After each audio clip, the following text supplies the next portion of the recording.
The movie starts with a guy named Charles Farmer in a spacesuit riding his horse around the countryside. When he gets home, the guy finds his wife Audrey made pancakes, but their daughters Sunshine and Stanley are being picky and won't eat them because they say they look like Jupiter with circles on them. Charles wonders where their son, Shepard, is, and Audrey says he's still asleep. So Charles goes to wake Shepard up in his space-themed room, full of Charles's old pictures. He wakes his son, who has been working on a machine. Shepard tells his dad he got an email from some guy about fuel for their spaceship and wants to meet up. Turns out Charles used to be an Air Force pilot and was training to be an astronaut, but he had to quit to run the family ranch in Texas after his dad passed away. Even though Charles is busy running the family ranch in their small town where everybody knows each other, he hasn't given up on his dream of going to space. He's built a replica of an old rocket and spaceship in his barn. Later, Charles takes his wife to her job at a coffee shop. Some regulars there joke that Charles wants to launch a rocket. They joke that it'll either never happen or it'll explode, but Audrey doesn't pay them any mind. Meanwhile, Charles visits his daughter's class to talk about his spacesuit. Students are excited and ask a lot of questions. But after class, the teacher tells Charles that he's a really good father for not being afraid to look like a clown, for playing dress-up to encourage the kids to activate their imagination. So many parents just resort to dressing up as clowns. You've set a high standard with this costume. Well, I appreciate that.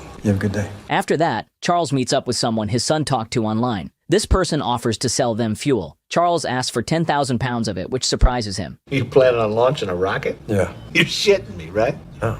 Charles finds out the price and delivery cost of the fuel were expensive. Turns out, Charles doesn't have enough money for it, so he goes to the bank to try and get a loan for the fuel he needs. Despite being his old friend, the banker he talks to turns him down. Now, folks around here, they think you're crazy. That rocket ship of yours is amazing, but as a friend, I have to look you in the eye and say that I think it's time you give it a rest. Charles still owes money from before, and if he doesn't pay up soon, the bank might take his farm away, and half of his debts he inherited from his father, along with his ranch. I assume more than half that debt from my dad. And the bank assumes that you're going to pay it back. During dinner at home, his daughters join him in talking about space and saying prayers for their dreams. Then, he takes his girls into the spacecraft and talks about the stars. Audrey supports her husband in his dream. At night, she notices that Charles lost his wedding ring. He tells her he left it somewhere in the capsule. In the morning, Hal, Audrey's father, visits them. Charles shows him his progress in building the rocket. Hal also supports his son-in-law, but they are interrupted by a mailman who gives Charles a letter from the bank. It says that Charles has 30 days to pay off his debts or lose his house. This makes Charles super mad, so he storms into the bank and throws the letter, wrapped around a brick, right into the office of the loan officer, Arnold. This causes a big scene, and even the sheriff gets involved.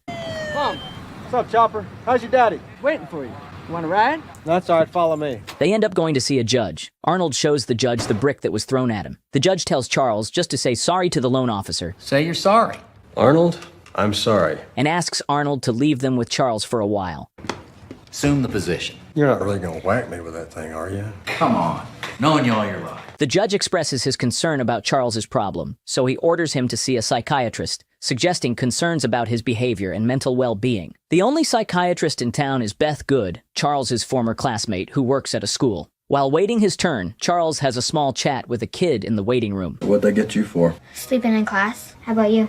A broken window. The shrink talks to Charles and tells him to forget about his space dreams. She thinks he's got issues from his childhood and needs to grow up. But here's the kicker. She flirts with him while saying all this, which is kind of weird. So after that, Charles goes to Shepard's classroom, interrupting the lesson. I could use an engineer such as yourself at the house. Even though the teacher tries to keep going the history lesson, Charles jumps in and says he's going to teach his kids how to make history themselves. Then, he takes them back home and tells them they're going to be part of his space program. He holds a briefing, informing the kids about their new schedule. Later, Audrey shows up at the house with her colleague Phyllis. She's wondering why the kids aren't at school. Charles tells her not to worry, saying they'll only be out for 5 weeks and will go back to school after that. Moreover, every morning they're going to hold class and study their regular subjects, so when the kids return to school, they won't be behind. You know what Shepard's science teacher said to him? Get this. She said science isn't sexy. Do you want your girls to grow up only knowing when Mercury's in retrograde? The FBI learned about his attempt to buy a ton of rocket fuel. They come to the farm. They find Charlie in the warehouse with Hal and start poking around the whole place. They even find the rocket Charles has been working on. They are amazed by its size. The FBI check out everything on the farm and start thinking maybe Charles isn't planning a space launch after all. They get suspicious, thinking he might be making a warhead instead.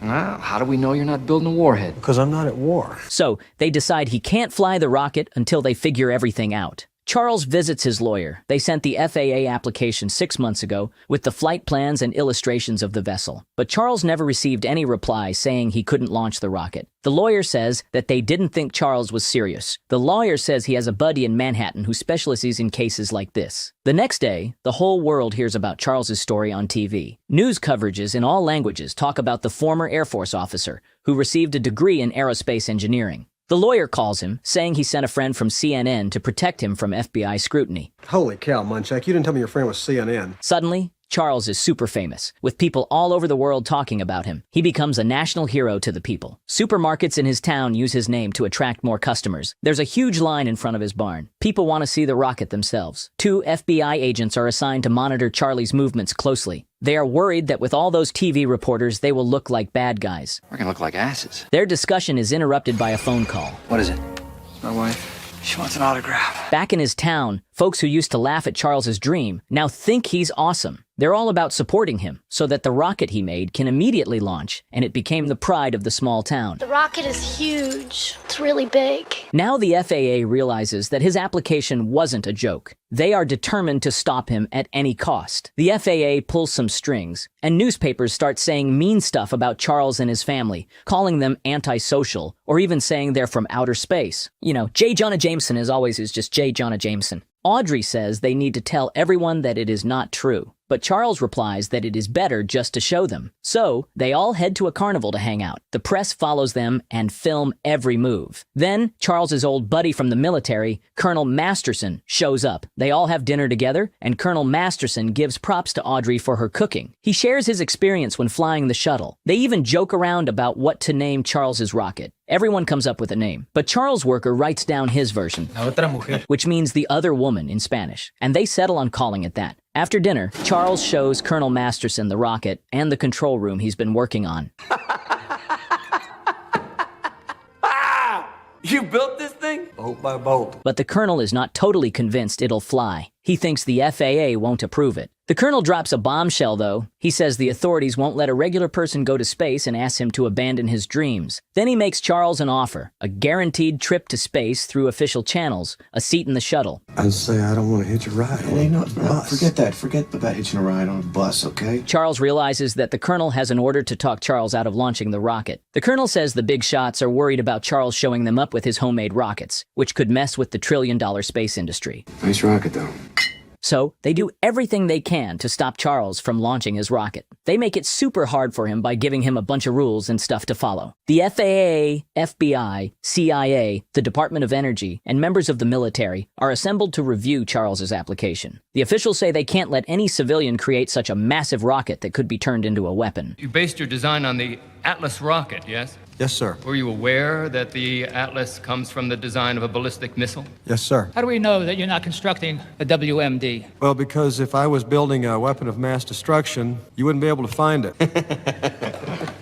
At the same time, Audrey gets a visit from a lady from Child Protection Services. She tells Audrey that Charlie's brainwashed her and the kids. He has isolated them from all the outside influence. She says Audrey needs to take charge of her family if she doesn't want to lose her parental rights. Meanwhile, Charles gives his motivational speech about the importance of having a dream and struggling for it. And if we don't have our dreams, we have nothing. The head of the FAA says they'll inform him about their decision. After the commission, the head of the FAA approaches Charles in a bathroom and threatens him. Right now, the U.S. military has enough firepower pointed at your ranch that if you decide to launch, within seconds, your remains will be spread over 5 states. The lawyer overhears this dialogue and tells Farmer that he was bluffing. They just have no law to stop him yet, so they are just trying to intimidate Charles. I don't know. Actually, I think they're pretty good at assassinating people who have dreams. Later, Audrey goes to the grocery store, and it seems like everyone's watching her. A cashier asks her, So is it true?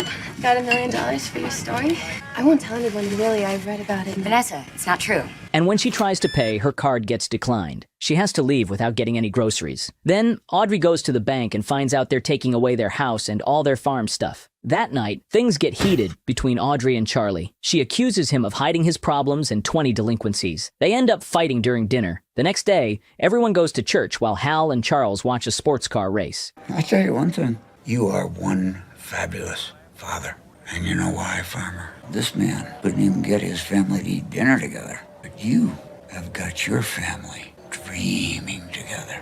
Hal remarks how they get huge advertisements just to drive those cars in a circle. This gives Charles an idea, so he uses his fame and visits several companies. He tries to convince them to advertise on his rocket, but all of them deny him. They think if the mission fails and he dies, it would bring them a lot of loss and guilt. Later that day, he brings home presents from that very companies. They find Hal dead. Audrey mourns her dad. They bury him peacefully and get back to work soon. One evening, Charles notices a man on his farm who is counting his cattle. Farmer approaches the man and asks what he wants. The man tells him that he's appraising his land for the bank. Charles, using the FAA's tactic, threatens him. You know, I own 352 acres. Did you ever try to find a body on that much land? This evening, Charles comes up with the idea to make his own fuel by mixing kerosene with hydrazine. He asks his son to reset the rocket engine so it can run on the mixed fuel. The lawyer comes to Charles and informs him that the committee wants 60 days to make a ruling. Charles responds that he doesn't have 60 days because the bank's going to foreclose in a week. The lawyer explains that's the FAA's plan to prevent him from launching the rocket. That night, Audrey and Charles have heart-to-heart talk. It turns out his father always dreamed about having a farm. It was the meaning of his life. When he learns that the bank was going to take his farm due to the debts, he committed unthinkable. Charles admits that he feels he might do the same if the FAA takes his dream away. The next morning, Audrey wakes up and reads Charles's farewell letter. Suddenly, there's a huge blast that shatters the windows. She calls for her son, and they both watch the rocket launching. Little did they know, Charles was already in the cockpit, getting ready to take off. The rocket lifts a few meters but then falls back down, sliding horizontally into something.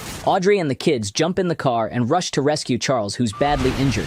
He almost died from head injuries and other wounds when the capsule got thrown hard from the rocket. They take him to the hospital, and Audrey begs him not to leave them. Now, people aren't interested in Charlie's heroic story anymore, but those two FBI agents still got to stick around to keep an eye on him and his family. The FAA sees this opportunity and tells people, so that's the reason why they can't allow civilians to build their own rockets. After months of recovering, Charlie starts feeling the weight of the failed project. It's tough on him. He asks Audrey to help him take the remains of the rocket to a junkyard. She refuses to do it. Then, Audrey meets her lawyer, who tells her about an inheritance from her late father. It turns out that he had 3 trust funds for the kids, and pretty decent sum of money in assets and stocks. She heads to the bank, planning to pay off all their debts. Arnie tells her that he can't believe her husband made them all believe he was going off into outer space. Farmer had us all believing he was going off into outer space. How stupid do we look? His words make Audrey change her mind. She takes all her money and gives it to her husband. She motivates him, saying that all their children were growing up with the dream of launching that rocket. Without the rocket, we're just a dysfunctional family. After a while, the family starts rebuilding the rocket. Charles also trains himself to be ready for space. They finally finish building their dream rocket and name it the Dreamer. Charlie tells his wife that no matter what happens to him, his kids will know that their father didn't give up and he can die happy just knowing that. My dad showed me one thing when he died. He wasn't dying, he was giving up. After a few hours, the FBI hears that Charles is buying fuel again, so the whole police force rushes over to stop him. Meanwhile, he says goodbye to his family. The FBI stops a truck and is surprised to find it's just one of Charles's workers, meant to distract them while the launch happens. Now we look like asses. Charlie gets into the cockpit. I expect you home for dinner. And Shepard, along with his mom and his 2 little sisters, are in the control room to start the launch. The FBI keeps trying to get to the farm, but before they can, the rocket takes off. Shepard is leading the mission, and everyone in town, including the officials, watches in amazement. Charles successfully launches into space. All his friends are happy to see it. Charlie Farmer? So huge. Including Colonel Masterson. All news coverages are talking about the successful launch. Charles Farmer launched! No, he didn't. When Charles is up there, he releases the booster rocket and plans to orbit the Earth 9 times. He cries tears of joy at the beautiful sight. But then, the lights go out, and he loses communication with his family, scaring them. Meanwhile, the FAA official holds a press conference denying any rocket launch. Charles's family waits anxiously for him to reconnect. Shepard calculates that if he doesn't fix the electronics, he will run out of oxygen before the capsule enters the atmosphere by its own. Few hours later, Charles sees his wedding ring floating in 0 gravity. It gives him a hint as to where the problem is. He finds disconnected cables. Eventually, Charles manages to fix things and gets back in touch with Shepard. After completing the orbits, Shepard sets the coordinates for landing. I think I'm gonna miss the backyard. Don't worry, I'm sending up coordinates for orbit 9 descent. You don't want to miss this window for re-entry. They drive to pick up Charles from where the capsule will land. He safely touches down and gets picked up by his family to head home. The movie ends with a popular American show host interviewing him. You know, most guys I know can't get a Harley out of the wife, okay? How do you know what I'm saying? How do you get the rocket? Among the spectators are the 2 FBI agents, happily applauding Charles. And I have a question for you guys. How many dreams do you think have been destroyed by bureaucracy and paperwork? Maybe we could have had more talented scientists and entrepreneurs. Anyway, thanks for watching this video. Subscribe to my channel if you enjoyed it, and click on these pictures to watch some other recaps on my channel.